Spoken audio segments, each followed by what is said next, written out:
Welcome friends, स्वागत है आपका आपके अपने यूट्यूब चैनल एग्जाम 5G में। अब वक्त है दोस्तों समझने का। एमपीजीके की ये क्लास नंबर 34 है और आज की हमारी इस क्लास का टॉपिक है मध्य प्रदेश के इम्पोर्टेंट प्राकृतिक पर्यटन स्थल, जो प्राकृतिक रूप से तैयार हैं पहले से ही और जहां पर लोग बहुतायत में घूमने के लिए जाते हैं, जिनको मध्य प्रदेश सरकार ने पर्यटन स्थल के रूप में विकसित करने का प्रयास किया है। मध्य प्रदेश सामान्य ज्ञान की इस पूरी सीरीज में हम 4000 से अधिक प्रश्नों को कवर करने वाले हैं। सभी के सभी प्रश्न एमसीक्यू के फॉर्मेट में रहेंगे। जिन बच्चों ने एमपीजीके का सिलेबस किसी भी रेफरेंस बुक से पढ़कर खत्म कर दिया है, वे हमारी इस क्लास को प्रैक्टिस सेट के तौर पर ले सकते हैं। जिन बच्चों ने एमपीजीके का सिलेबस अभी तक हाथ नहीं लगाया, पढ़ा नहीं है, तो भैया पढ़ना चालू करो। अगर नहीं पढ़ा हुआ है तो भी आप हमारे यहाँ वीडियो देख सकते हैं, क्योंकि प्रश्नों के साथ में कंसेप्ट और डिटेल है ना। जिन प्रश्नों में कंसेप्ट की जरूरत है कंसेप्ट, जिन प्रश्नों में कुछ डिटेल की आवश्यकता है डिटेल डिस्कस करते हुए चलूंगा। नोट्स आप बना सकते हैं। मैं अपनी हर क्लास में कहता हूँ कि भैया नोट्स बनाइए, नोट्स बनाइए। नोट्स कैसे बनाना है अगली स्लाइड में आपको बताऊंगा। फिलहाल मैं आपको यह बता दूं कि हमारी यह क्लास एमपीपीएससी प्रीलिम्स वाले बच्चों के लिए, जो बच्चे एमपीपीएससी की तैयारी कर रहे हैं, एमपी पुलिस की तैयारी कर रहे हैं, व्यापम की अन्य एग्जाम्स की तैयारी कर रहे हैं, जिसमें कि एमपी जीके का सिलेबस पूछा जाता है, बहुत ही महत्वपूर्ण रहने वाली है। पूरी सीरीज को हमने एमपीपीएससी 2020 के नवीनतम सिलेबस के आधार पर तैयार किया हुआ है। ठीक है। नोट्स कैसे बनाना है, तो मैं इस तरीके से नोट्स बनाता हूं। आप देख सकते हैं कि एमपी का यहाँ पर मैप दिया हुआ है और यहाँ पर समाधि और मकबरों के बारे में दिया हुआ है। ये सैंपल नोट्स है, ठीक है, इस क्लास की नोट्स नहीं है, सैंपल नोट्स है। आपको अपनी नोट्स स्वयं ही बनानी है, मैं आपको बनाकर प्रोवाइड नहीं करवाऊंगा। मेरा यह मानना है कि नोट्स स्वयं ही बनानी चाहिए, है ना, कि किस तरीके से आपको समझ में आता है आप अपनी प्रिपरेशन कीजिए। कोई और व्यक्ति आपको नहीं बता सकता है कि आपको पढ़ना किस तरीके से, दूसरे व्यक्ति से आप सिर्फ एक आइडिया ले सकते हो। ठीक है। तो मैं अपनी नोट्स ऐसे बनाता हूँ, आप अपने तरीके से बनाइएगा। अगर आप इस नोट्स को ध्यान से देखें, यदि मुझे समाधि और मकबरों के बारे में पढ़ना हो तो एक नजर में एग्जाम से पहले मैं सारे के सारे समाधि और मकबरे यहाँ पर रिवाइज कर सकता हूँ। तो इस तरीके से स्मार्टली आपको अपनी नोट्स प्रिपेयर करनी है। चलिए प्रश्न पर आते हैं। मध्य प्रदेश के प्राकृतिक पर्यटन स्थल पचमढ़ी को किस उपनाम से जाना जाता है? पचमढ़ी के अन्य नाम क्या है, यह पूछा जा रहा है। तो नाम है यहाँ पर हरवत्सकोट, सर्वतीर्थ नायकम, सतपुड़ा की रानी और या फिर उपरोक्त सभी। ठीक है। तो हर बार उपरोक्त सभी सही जवाब नहीं होता है। इस सवाल का सही जवाब है ऑप्शन नंबर सी, सतपुड़ा की रानी के नाम से पचमढ़ी को जाना जाता है। यह मध्य प्रदेश के होशंगाबाद जिले के अंतर्गत आती है। कहाँ आता है यह? होशंगाबाद, होशंगाबाद जिले के अंतर्गत आता है। और इसे मध्य प्रदेश का कश्मीर भी कहा जाता है। इसको भी आप अपने नोट्स में लिख सकते हैं। बहुत ही खूबसूरत दर्शनीय स्थल इस स्थान पर देखने को मिलते हैं। यदि आपका कभी मन बने पचमढ़ी घूमने जाने का, तो मैं रिकमेंड करूंगा कि आप बारिश के मौसम में जाए। बारिश के मौसम में यहाँ का माहौल कुछ गजब का ही रहता है। ठीक है। चलिए अगले प्रश्न पर आते हैं। यदि घूमकर हो गया हो तो, मध्य प्रदेश में मालवा का कश्मीर उपनाम से कौन से प्राकृतिक स्थान को जाना जाता है? मालवा का कश्मीर, है ना। तो सारे के सारे प्रश्न जो हम पढ़ रहे हैं ना, बहुत ही इंपॉर्टेंट है, किसी न किसी एग्जाम में पूछे गए हैं या पूछे जा सकते हैं। तो मालवा के कश्मीर के नाम से हम नरसिंहगढ़ को जानते हैं। किसको? नरसिंहगढ़ को। ऑप्शन नंबर सी इस सवाल का सही जवाब है। यदि यह मालवा में किस जिले में है यह पूछा जाए तो यह हमें मालवा के राजगढ़ जिले में देखने को मिलता है। कहां पर? राजगढ़ जिले के अंतर्गत। प्रमुख दर्शनीय स्थल की बात करें तो प्रमुख दर्शनीय स्थल है यहाँ का चिड़ी खोह। ठीक है। इस वर्ड को भी आप, इस जगह को भी आप याद रखेंगे, चिड़ी खोह को। अगला प्रश्न देखें। मध्य प्रदेश के प्रमुख चचाई जलप्रपात की ऊंचाई कितनी है? मध्य प्रदेश का सबसे ऊंचा जलप्रपात कौन सा है? तो वह चचाई जलप्रपात ही है। यहाँ पर ऊंचाई के बारे में पूछा जा रहा है। इसकी ऊंचाई है 130 मीटर। ऑप्शन नंबर सी इस सवाल का सही जवाब है। किस नदी पर है यह? नदी के बारे में पूछा जाए तो यह आपको बीहड़ नदी पर देखने को मिलेगा। बीहड़ क्या है? यह नदी का नाम है। यदि जिले का नाम पूछा जाए तो यह आपको रीवा जिले में देखने को मिलेगा। तो ये जानकारी को आपको अपने नोट्स में लिखना है मध्य प्रदेश का, क्योंकि यह सबसे ऊंचा जलप्रपात है। निम्नलिखित में से कौन सा जलप्रपात रीवा जिले में नहीं है? अब रीवा जिले में आप देखेंगे बहुत सारे जलप्रपात है, कौन सा नहीं है यह पूछा गया है। केवटी जलप्रपात रीवा जिले में है, बहुटी जलप्रपात है और पियावन जलप्रपात भी है। रजत जलप्रपात आपको देखने को नहीं मिलेगा रीवा में, यह आपको होशंगाबाद में देखने को मिलेगा। होशंगाबाद में भी कहां पर देखने को मिलेगा? तो आपको पंचमढ़ी के अंतर्गत यह देखने को मिलेगा। अगला प्रश्न है, मध्य प्रदेश का प्रमुख दर्शनीय स्थल पांडव प्रपात है ना। पांडव गुफा के बारे में सुना होगा आपने। आज मैं आपको पांडव प्रपात के बारे में बताता हूँ। ये किस जिले में, यह पूछा गया है। यहाँ पर रीवा है, पन्ना है, सतना है, शहडोल है। पांडव गुफा की बात करें तो ये पचमढ़ी होशंगाबाद में आपको देखने को मिलता है। पांडव प्रपात की बात करें, दोनों एक ही जगह पर लिखना है, ठीक है। पांडव प्रपात की बात करें तो यह आपको पन्ना जिले में देखने को मिलेगा। ऑप्शन नंबर बी इस सवाल का सही जवाब है। इसके समीप कौन सा वन्य जीव अभ्यारण्य, यदि यह पूछा जाए तो पन्ना जिले का गंगऊ वन्य जीव अभ्यारण्य। कौन सा?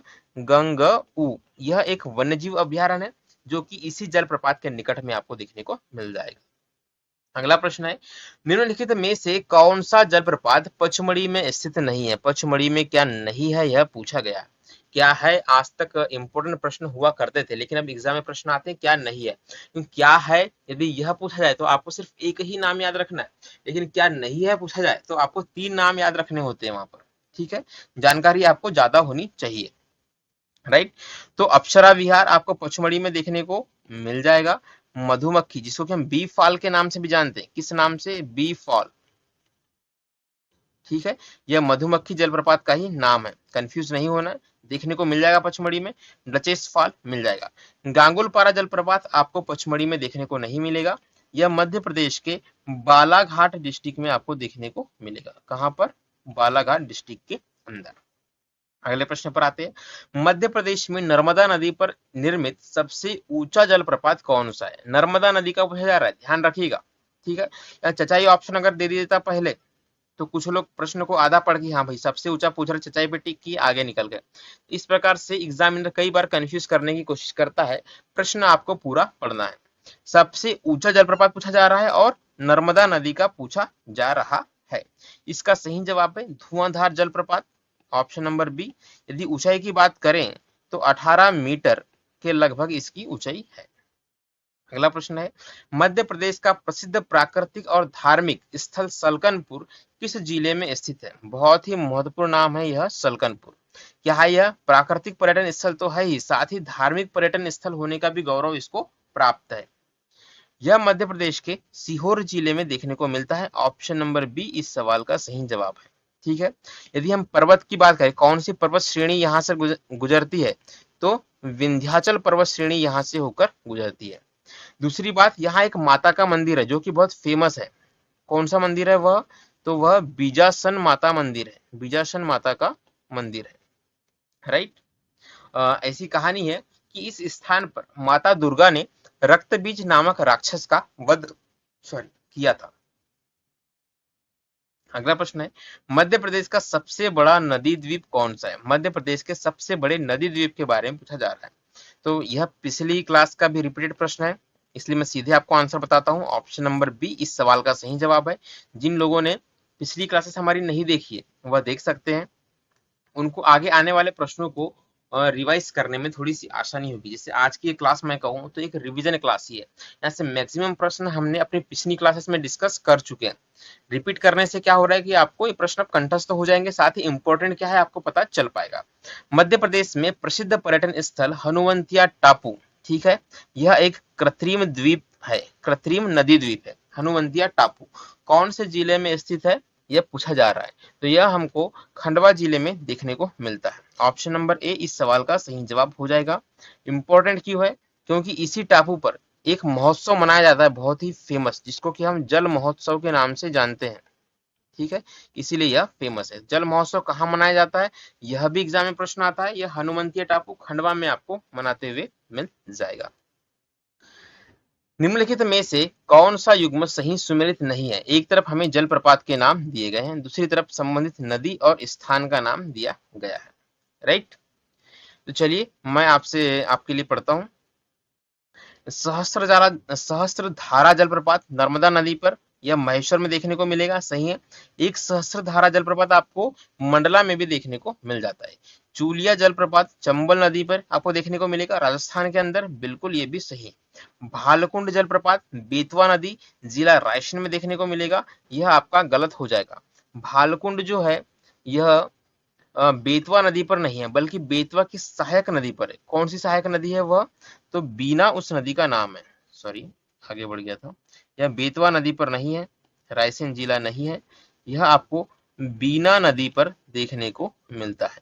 और बिहार जलप्रपात टोन्स नदी सिरसा में, बिल्कुल सही है। तो क्या आंसर हो जाएगा आपका? ऑप्शन नंबर सी इस सवाल का सही जवाब हो जाएगा।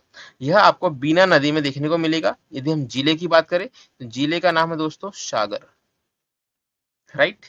अगला प्रश्न, मध्य प्रदेश के प्राकृतिक एवं ऐतिहासिक पर्यटन स्थल मांडू का प्राचीन नाम पूछा जा रहा है।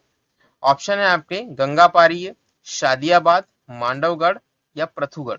तो मांडू का पुराना नाम शादियाबाद है। ऑप्शन नंबर बी इस सवाल का सही जवाब है। राइट।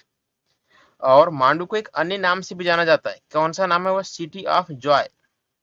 किस नाम से? City of Joy. तो इसको भी आप अपनी नोटबुक में लिख सकते हैं। मध्य प्रदेश का वह पर्यटन स्थल जहां पर द्रौपदी कुटी स्थित है। भाई जहां पांडव होंगे वहीं पर द्रौपदी कुटी भी होगी। ठीक है, इस प्रकार से आप इसको याद रख सकते हैं। तो ये होशंगाबाद जिले में पचमढ़ी नामक स्थान पर देखने को मिल जाएगा। ऑप्शन नंबर ए इस सवाल का सही जवाब है। मध्य प्रदेश के कौन से पर्यटन स्थल क्षेत्र में कपिल मुनि का आश्रम आपको देखने को मिलेगा? यह पूछा जा रहा है। कपिल मुनि का आश्रम किधर है, कहां पर है? तो यह अमरकंटक में आपको देखने को मिलता है। ऑप्शन नंबर डी इस सवाल का सही जवाब है। और अमरकंटक को एक अन्य नाम से जाना जाता है, वह भी आजकल एग्जाम में पूछा जा रहा है। ठीक है, उसको आप नोट करेंगे, सर्व तीर्थकम। एक संस्कृत वर्ड है यह, सर्व तीर्थकम, है ना? इस नाम से भी इसको जाना जाता है। अगला प्रश्न देखें, निम्नलिखित में से कौन सा दर्शनीय स्थल अमरकंटक में नहीं है? यानी कि 3 दर्शनीय स्थल ऐसे हैं जो अमरकंटक में आपको देखने को मिलेंगे। जैसे कि कबीर चौरा अमरकंटक में मिल जाता है, माई की बगिया मिल जाता है, और सनराइज पॉइंट भी मिल जाता है। एक सनराइज पॉइंट आपको कहाँ मिलेगा?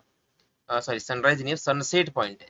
सनसेट पॉइंट आपको पचमढ़ी में देखने को मिलता है। महर्षि अत्रि का आश्रम आपको अमरकंटक में देखने को नहीं मिलेगा। तो भैया अत्रि का आश्रम है कहाँ पर? तो अत्रि का आश्रम, यदि आपने मेरी पिछली क्लासेस देखी हो तो आपको पता होगा कि अत्रि ऋषि का आश्रम आपको चित्रकूट में देखने को मिलता है। ठीक है, जहां पर ब्रह्मा विष्णु और महेश ने ऋषि अत्रि के घर ही माता अनुसुईया के गर्भ से बाल अवतार लिया था। मध्य प्रदेश का वह प्राकृतिक पर्यटन स्थल जहां पर भृगु ऋषि ने तपस्या की थी। किसने? भृगु ऋषि ने। तो यह स्थान का नाम है भेड़ा घाट। इन्हीं के नाम पर इसका नाम भेड़ा घाट रखा गया है। ऑप्शन नंबर सी इस सवाल का सही जवाब है। मध्य प्रदेश का प्रसिद्ध प्राकृतिक एवं धार्मिक पर्यटन स्थल चित्रकूट किस नदी के किनारे? चित्रकूट किस नदी के किनारे है? बहुत बार यह प्रश्न एग्जाम में पूछा गया है। यह आपको मंदाकिनी नदी के किनारे देखने को मिलेगा। ऑप्शन नंबर बी इस सवाल का सही जवाब है। ठीक है, यदि जिले की बात की जाए चित्रकूट कौन से जिले के अंतर्गत आता है, तो यह आपको सतना जिले के अंतर्गत देखने को मिल जाता है। अगला प्रश्न है, मध्य प्रदेश के कौन से पर्यटन स्थल की खोज वार्डन फोरसेथ ने की थी? जनरल वार्डन फोरसेथ इनका पूरा नाम है। इन्होंने पंचमढ़ी की खोज की थी। किसकी? पचमढ़ी की। ऑप्शन नंबर ए इस सवाल का सही जवाब है। यदि पूछा जाए कि कब की थी, तो सन 1862 इसका आंसर होगा। अगला प्रश्न, मध्य प्रदेश में 32 बावड़ी जल स्रोत कहां पर स्थित है? बहुत ही इंटरेस्टिंग नाम लग रहा है, इसको याद रखिएगा। 32 बावड़ी जल स्रोत। राइट। तो यह आपको अशोकनगर जिले में स्थित चंदेरी में आपको देखने को मिल जाता है। ऑप्शन नंबर बी इस सवाल का सही जवाब है। लिहाली, अनहोनी और कुकरी खापा, ये 3 स्थानों के नाम है। क्या? लिहाली, अनहोनी और कुकरी खापा जलप्रपात कौन से जिले में स्थित है, यह पूछा जा रहा है। राइट। तो यह आपको कान्हन नदी पर देखने को मिलेंगे। तीनों के तीनों ही कहां देखने को मिलेंगे? आपको कान्हन नदी पर। और कान्हन नदी कहां से होकर बहती है? तो यह छिंदवाड़ा जिले से होकर बहती है। ऑप्शन नंबर बी इस सवाल का सही जवाब हो जाएगा। मध्य प्रदेश में मुकुंदपुर, बहुत ही इंपॉर्टेंट प्रश्न है। इस प्रश्न को विशेष रूप से आपको याद रखना है। Mukundpur white tiger safari. Right. तो यह आपको सतना जिले में देखने को मिलेगी। ऑप्शन नंबर ए इस सवाल का सही जवाब है। कब से स्टार्ट हुई थी? तो आई थिंक 2016 से, थोड़ा सा कंफ्यूजन है, रीचेक इसे आप कर लीजिएगा। 2016 से आरंभ की गई थी सतना जिले में। विदिशा जिले के पर्यटन स्थल उदयगिरी का प्राचीन नाम क्या था? उदयगिरी का प्राचीन नाम, तो पिछली क्लासेस में मैंने आपको यह भी बता चुका है, रिपीटेड प्रश्न है। इसका प्राचीन नाम है निचयगिरी। ऑप्शन नंबर बी इस सवाल का सही जवाब है। अगला प्रश्न है कि मध्य प्रदेश में 32 पहाड़ियों से घिरा प्राकृतिक और ऐतिहासिक पर्यटन स्थल बांधवगढ़ कौन से जिले में, यानी कि बांधवगढ़ कौन से जिले में, बेसिकली यही पूछा जा रहा है। तो यह आपको उमरिया जिले में देखने को मिल जाता है। ऑप्शन नंबर बी इस सवाल का सही जवाब है। राइट। अगला प्रश्न है कि निम्नलिखित में से कौन सा जलप्रपात शिवपुरी जिले में नहीं है, यानी कि 3 जलप्रपात ऐसे हैं जो शिवपुरी जिले के अंतर्गत आते हैं। राइट। तो शिवपुरी जिले में आपको भूराखो जलप्रपात, सुल्तानगढ़ जलप्रपात और पावा जलप्रपात देखने को मिलेगा। सनकुआ जलप्रपात आपको शिवपुरी जिले में जाने पर नहीं मिलेगा। तो कहाँ जाने पर मिलेगा आपको यह? तो यह आपको दतिया जाने पर दिखाई देगा। तो ऑप्शन नंबर डी क्या हो गया? इस सवाल का सही जवाब हो गया। निम्नलिखित में से कौन सा जलप्रपात इंदौर जिले में नहीं है, यानी कि 3 जलप्रपात ऐसे हैं जो इंदौर जिले में आपको देखने को मिलेंगे। राइट। तो तीनछा फाल इंदौर में देखने को मिलेगा, पाताल पानी इंदौर में देखने को मिलेगा और झाड़ी दहा यह आपको इंदौर में देखने को मिलेगा। लेकिन मलधर जलप्रपात यह आपको इंदौर में देखने को नहीं मिलेगा। यह आपको देखने को मिलता है देव नदी पर। ठीक है, कहां पर? देव नदी पर, जो कि मध्य प्रदेश के बालाघाट जिले में बहती है। राइट। ऑप्शन नंबर डी क्या हो जाएगा? इस सवाल का सही जवाब हो जाएगा। इस प्रकार यह छोटी सी क्लास थी हमारी आज की, जो कि समाप्त होती है। कुछ जरूरी जानकारी मैं आपको बता दूं, 1000 सब्सक्राइबर का टारगेट मैंने रखा हुआ है। जिस दिन यह टारगेट पूरा होगा, और आपके सपोर्ट के बिना तो हो ही नहीं सकता है, तो आप हमें सपोर्ट कीजिए। जिस दिन यह टारगेट पूरा होगा, तो जो बच्चे कोचिंग अफोर्ड नहीं कर सकते हैं, उन बच्चों के लिए मैं कोशिश करूंगा कि एमपीपीएससी मेंस का पूरा course free of cost YouTube channel पर पहली बार है ना। अभी आप सर्च कर सकते हैं कि किसी भी टीचर ने, एजुकेटर ने यूट्यूब पर पूरा कोर्स डालकर नहीं रखा हुआ है। इसके एवज में वे लोग मोटी कमाई करते हैं। ठीक है, ऑनलाइन कोर्स अवेलेबल है जिसके लिए मोटी फीस ली जाती है। तो पूरा सिलेबस एमपीपीएससी मेंस का, जो कि 2020 में चेंज हुआ है, मैं कवर करूंगा। 3 सब्जेक्ट का मैंने टारगेट रखा हुआ, 3 सब्जेक्ट एटलीस्ट मैं आपके यहाँ पर कवर करवा दूंगा। कैसा होगा? यह बिल्कुल फ्री होगा। आपको क्या करना है? हमारे यूट्यूब चैनल को सब्सक्राइब करना है, जिसके लिए कोई भी अमाउंट नहीं लगता है, फ्री ऑफ कॉस्ट होता है। सब्सक्राइब करना है, छोड़ देना है, देखना है आपको वीडियो, और तैयारी अपनी यहाँ से प्रिपेयर करनी है। ठीक है, यदि आज की क्लास अच्छी लगी हो तो लाइक करें, नहीं लगी हो डिसलाइक कर सकते हैं। जिनको जरूरत है उनके साथ शेयर जरूर करें, सब्सक्राइब कर सकते हैं। टेलीग्राम पर आप मेरे साथ जुड़ सकते हैं। टेलीग्राम चैनल पर मैं डेली करंट अफेयर्स के 10 क्वेश्चन शेयर करता हूँ। आप कम टाइम में उन्हें रिवाइज पढ़ सकते हैं। यदि आप करंट अफेयर कहीं से देखते हैं तो आप उन्हें रिवाइज कर सकते हैं, पढ़ सकते हैं डेली करंट अफेयर। राइट, ताकि देश दुनिया में क्या चल रहा है इसकी जानकारी आपको मिलती रहे। टेलीग्राम चैनल ज्वाइन करने के लिए आपको क्या करना है? तो टेलीग्राम के सर्च ऑप्शन में जाना है। सर्च बॉक्स में जाकर के आप @exam5g इस तरीके से लिख के सर्च करेंगे, आपको हमारा टेलीग्राम चैनल देखने को मिल जाएगा। जाकर आप उसे ज्वाइन कर सकते हैं। तो आज का यह वीडियो मैं समाप्त करता हूँ। देखने के लिए आपका बहुत बहुत